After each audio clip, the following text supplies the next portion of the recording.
A wave count tells you where you are. It doesn't tell you how far price should travel or when it should get there. And a map without distances isn't much use to a trader. That's the gap this video closes. In part 1 of our technical analysis for day trader series, we built the anatomy: 5 waves out, 3 waves back, and the 3 rules that make a count valid. Today, we take that structure to the chart and make it pay. We'll finish the anatomy first: extension, truncation, alternation, and equality. Then move to Fibonacci, where a wave count turns into numbers: how far a wave should run, how long it should take, and what it means when several ratios point at the same spot. Then real examples: a complete trade read from divergence to reversal, and the honest part, where this theory fails, and which tools David Paul actually uses alongside it. So, if this kind of content helps you, take a second to like the video, subscribe, and turn on notifications so the next lessons reach you the moment they go live. And feel free to share in the comments which topics you would like us to explore in future videos. And if you want to support the channel on a deeper level, consider becoming a member to unlock exclusive content and help keep these lessons coming. You'll also find links to our trusted partners in the description below. Using them costs you nothing, and it directly helps the channel keep producing free educational content like this. So let's finish the anatomy first, with 4 behaviors you'll see in almost every count you draw: extension, truncation, alternation, and equality. Starting with wave extensions, this occurs when one of the impulse waves subdivides further, making it much larger than usual. Wave extensions can happen in any impulse wave, but are most common in wave 3, which tends to be the largest and strongest. Here's an example of an extended wave 3, where the subwaves appear to be on the same degree as the other impulse waves, even though they are actually 1 degree larger. Next is wave truncation, which happens when wave 5 fails to surpass the end of wave 3. Here's an example of a truncated wave 5. Unlike wave 3, which must surpass wave 1, wave 5 does not need to surpass wave 3. The principle of wave alternation adds more nuance to Elliott Wave Theory. This principle suggests that waves in the same cycle should alternate in their pattern. For example, if wave 2 is a sharp, simple correction, wave 4 should be more complex. In a 3-wave corrective structure, wave B should differ from waves A and C. If wave A is simple, wave B should be more complicated. This principle also applies to complex corrections, with the exception that alternation doesn't apply between waves 2 and 4 in triangles. Finally, the guideline of wave equality states that if one impulse wave extends, the other 2 will typically be of roughly equal size. For instance, if wave 3 extends, as it often does, waves 1 and 5 will usually be about the same length. The same applies to wave 1. If it extends, then waves 3 and 5 will be similar in size. If waves 1 and 3 are of similar length, wave 5 could be the one to extend. Beyond identifying wave patterns, Fibonacci ratios are essential for making precise projections about where the next waves will go. Let's now explore how these ratios complement Elliott waves to offer better price and time forecasts. These ratios help traders estimate how far future waves might extend and how long they may take to form, based on the relationships between existing waves. Before diving into Fibonacci projections, it's essential to understand how the Fibonacci sequence ties into Elliott waves. The fundamental 5-3 pattern of Elliott waves is rooted in Fibonacci numbers. When we sum the 5 impulse waves and the 3 corrective waves, we get 8, which is a Fibonacci number. Moving up 1 degree, the motive wave consists of 21 waves, and the corrective wave has 13 waves, both Fibonacci numbers. Together, they total 34. Another Fibonacci number. On a higher degree, the motive and corrective waves add up to 144 waves, 89 and 55 respectively, again following the Fibonacci sequence. When projecting future waves, the most critical Fibonacci ratios traders should use are 161.8%, 200%, 261.8%, 300%, and 361.8%. For example, wave 3 typically reaches one of these levels when measured against wave 1, and wave 5 often follows a similar ratio in relation to waves 1 or 3. For corrective waves, traders focus on 61.8%, 50%, and 38.2%. To simplify, wave 2 will usually retrace 61.8%, 50%, or 38.2% of wave 1, and wave 4 will behave similarly relative to wave 3. In ABC patterns, wave B typically retraces 61.8%, 50%, or 38.2% of wave A, while wave C extends between 161.8% and 361.8% of wave A. These guidelines help traders make strong projections, though exceptions exist for more complex corrections. Importantly, Fibonacci ratios can also be applied to time, not just price. For example, if the time it takes for wave 1 to form is considered 100%, the following impulse waves are likely to form in alignment with a Fibonacci ratio, such as 161.8% or 261.8%. Let's take a look at a practical example where both vertical and horizontal Fibonacci ratios are applied to the same wave count. In this image, we have a clear and simple wave count. You can pause the video here and try counting the subwaves yourself as a quick exercise. In the following image, I've added a Fibonacci extension to wave 1. Pay attention to how wave 5 ends almost precisely at the 200% ratio. Now, in the next image, you'll see a Fibonacci time tool applied from the beginning to the end of wave 1.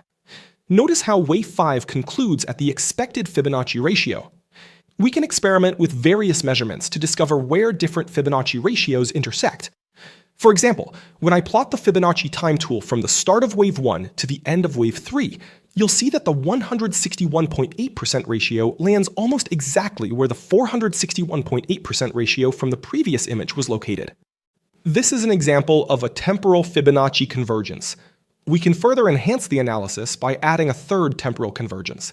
To do this, we plot the Fibonacci time tool from the beginning of wave 3 to the end of wave 3.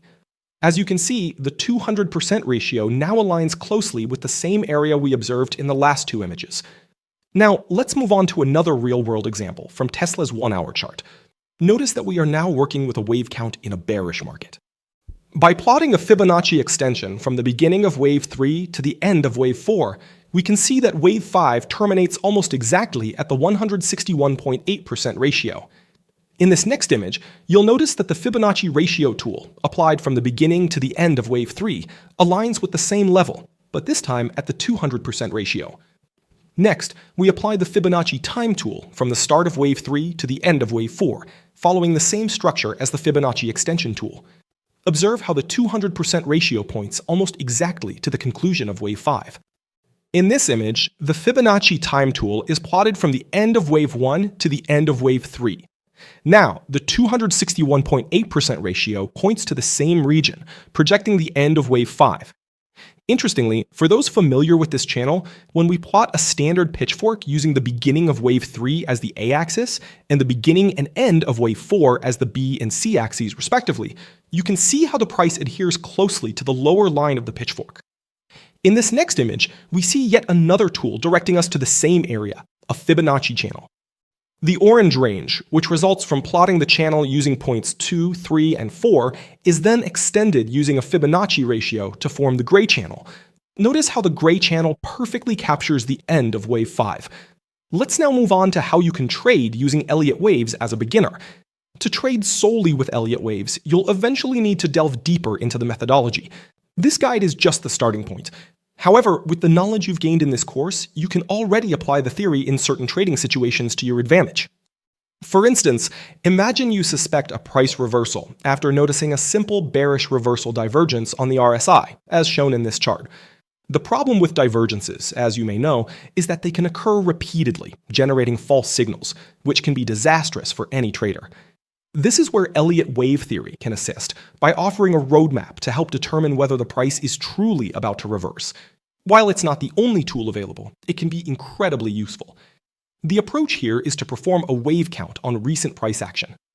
In this image, you can see an example of a valid wave count that supports the idea that this bearish reversal divergence may be leading up to a significant reversal. Notice in this case we have an extended wave 5. Following the principle of equality, waves 1 and 3 are roughly the same size, although wave 3 is slightly larger than wave 1, which aligns perfectly with the theory's rules and guidelines. Based on this wave count, the market is poised for a significant reversal to the downside. Before we examine the outcome, let's perform a quick Fibonacci analysis of this wave count. In this chart, we plot the Fibonacci time tool from the beginning of wave 1 to the end of wave 2. You'll notice that the projected end of wave 5 intersects with the 461.8% ratio, adding further evidence that this could indeed be a reversal. We can also plot the Fibonacci time tool from the beginning of wave 1 to the end of wave 3. Notice how the 200% ratio now aligns with a potential reversal point. In other words, we have two Fibonacci time ratios converging in the same area. Now let's take a look at the vertical Fibonacci ratios. In this image, you can see the Fibonacci ratio tool applied to wave 3. Observe how the 200% ratio falls almost exactly in the area we've been identifying as a key reversal zone. This remains consistent when we apply the Fibonacci ratio tool to wave 1 as well. In this other image, we can plot the Fibonacci extension tool from the beginning of wave 1 to the end of wave 4. You'll notice that the area of interest aligns with the 100% ratio, further supporting the analysis. The key takeaway here is that we have a valid wave count backing up the initial idea of a reversal divergence, and multiple Fibonacci ratios, both vertical and horizontal, are converging at the same critical area of the market. Additionally, notice the current candle is an inside candle, which suggests a temporary pause in price movement that often happens just before a reversal. Now, let's examine the outcome of this trade idea. In this image, you can clearly see that the area of interest was indeed a major turning point in the market. So that's the beginner's approach in one line. Use the rules to build a count that either confirms or kills an idea you already had, and let converging Fibonacci ratios, vertical and horizontal, tell you how much weight that idea deserves. Which points to what Elliott does well. It gives you anticipation instead of reaction, because a valid count suggests what should come next, rather than describing what just happened. It gives you context, so you know whether you're trading with the cycle or against it. And it layers cleanly on top of the tools you already use, Fibonacci above all. David Paul puts it plainly here, describing the combination he actually trades. I use that 89 period moving average.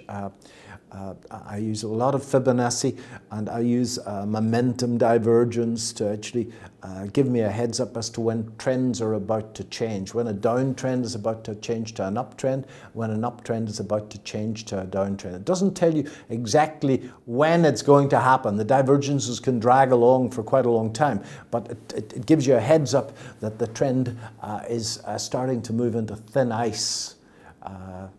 And volume is very useful if you've got accurate volume. Forex market, for example, doesn't, the banks will not give out volume numbers. There is stuff called tick volume that you can get, but the actual volume numbers they keep to themselves. The stock market gives out volume numbers, and volume's really useful in the stock market. If you've got a share that's rising on rising volume, that's good. But if you've got a share that's rising on falling volume, not so good. Okay, so volume and volume divergence is a very strong tool indeed. Notice he never once mentions wave counts, Fibonacci, momentum divergence, volume, the confirmation layer. And that's the honest position on Elliott. On its own, it's fragile. Counts are subjective, two competent analysts can label the same chart differently, and the labels get hardest in exactly the volatile markets where you need them most. Every classic mistake grows from that. Miscounting in fast conditions, trusting a count with nothing confirming it, entering before a correction has finished, and forcing a structure onto a chart that isn't offering one. So the practices that work are unglamorous. Confirm with Fibonacci, volume, and your moving averages. Wait for a level to actually break before you act, and check a higher time frame for context. That's the version of Elliott worth your time. The small core David Paul kept, read on a live chart and confirmed by tools that don't depend on your interpretation. Markets do move in recognizable patterns, and recognizing them is a real edge, but it becomes yours through screen time, not reading. So, trader, if this video brought you more clarity, like it, subscribe, and turn on notifications so the next lessons reach you. And tell me in the comments what you want me to cover next. And if you want to go deeper, you can become a member of the ComLucro Trader community right here on YouTube. It unlocks exclusive content, early access, and extra tools for your development, while directly supporting the channel. You'll also find our trusted partners linked in the description. Using those links costs you nothing and helps us keep producing this kind of educational content. And remember, the mission of the ComLucro channel is simple: We help traders build clarity, confidence, and structure, so every decision is made with discipline and intention. Here you'll find complete courses built as a true trading masterclass. Liquidity, market structure, higher time frame analysis, and supply and demand. Always focused on reading price and executing with a professional mindset. We also cover trading psychology, risk management, and long-term consistency. Because trading isn't just about charts, it's about mindset, discipline, and execution over time. Our main courses include smart money concepts, ICT, technical analysis, trading psychology, and Wyckoff. Alongside that, we share insights from respected traders whose work helps you understand how markets really behave. Thanks for watching, and I'll see you in the next video.